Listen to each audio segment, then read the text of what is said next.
Forever stainless, forever empty, forever pure, timeless wisdom awareness is the doer of everything.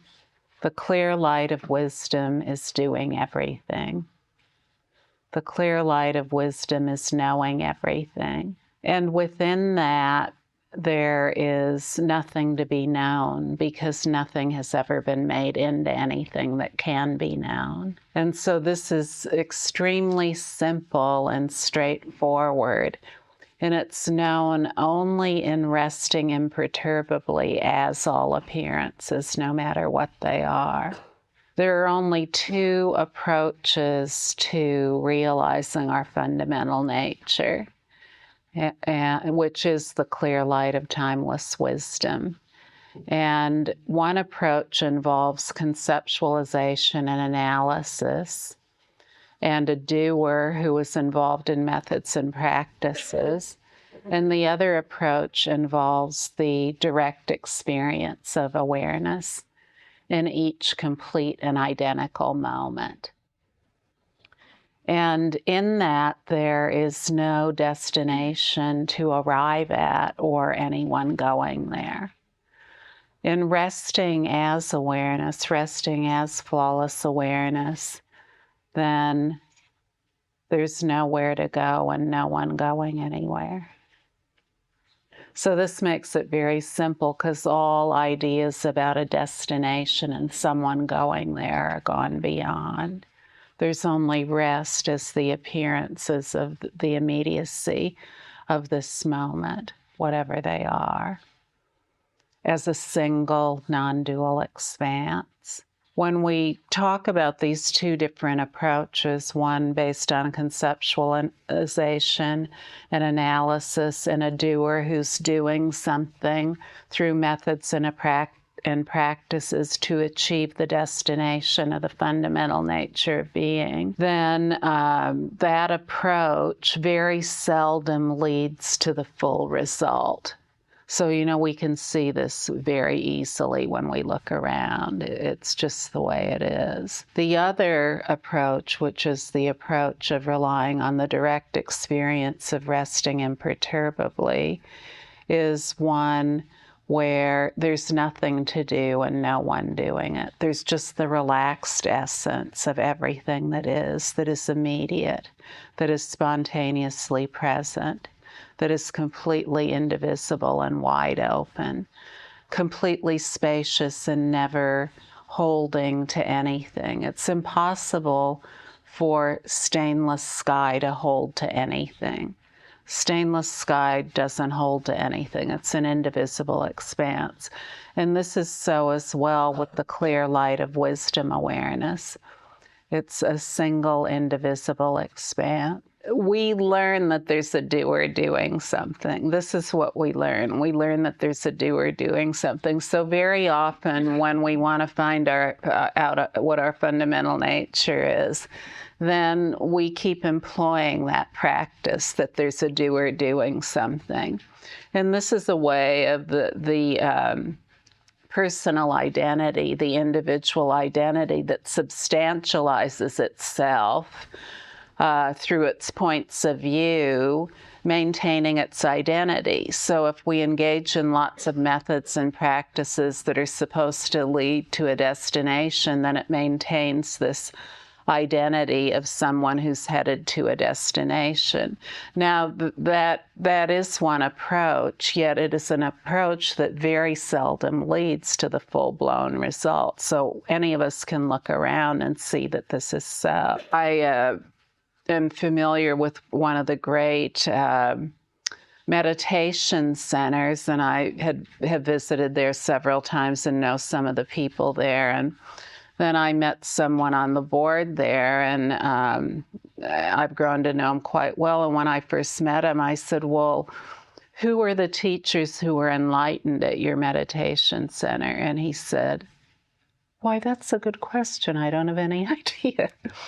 Well, unless there is a simple way of speaking about who we are that everyone everywhere can relate to, then there's no possible way to know what that is.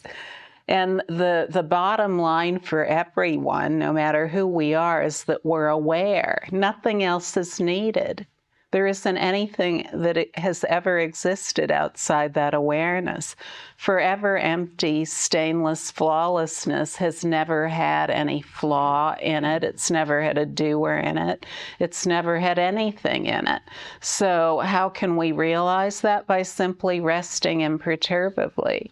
And for many of us, we're very stuck to this idea of being a doer, that we have to do something, that anything as wonderful as timeless awareness must require a lot of doing. When we've been involved in this process of doing and believing that we need to learn a lot and achieve a lot and renounce certain things and keep other things, and in order to find out who we are, then we maintain the substantiality of a personal identity. What we usually do is just replace what we consider to be non-spiritual points of view with spiritual points of view.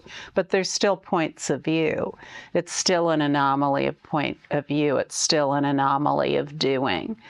So when many of us hear about a teaching like the Great Freedom Teaching, which is based upon liberation upon hearing.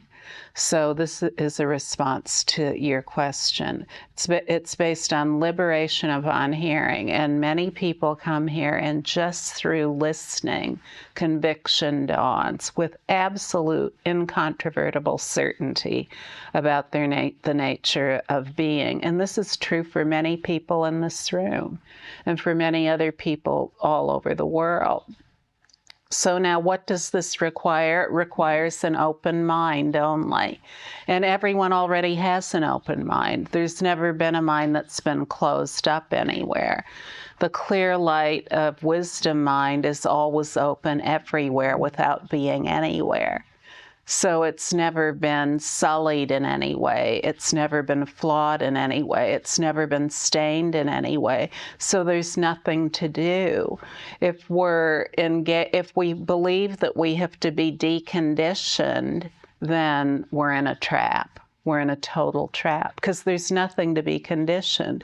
What is unconditioned has never been conditioned and thus does not need to be deconditioned. But if we want to cling to doing, we can't possibly understand that. We have to have this personal identity that we believe we have be in control. And so very often, even in a subtle way, we maintain this point of view of being in control through very involved methods and practices that are supposed to lead to a destination. So then when we hear about a teaching that's based upon liberation on hearing only, then we say, oh, this couldn't possibly be the case. It couldn't possibly be the case. And what is that about? It's about saying, no, I couldn't possibly be flawless. It's impossible that I'm stainless. This couldn't possibly be the case. I'm conditioned.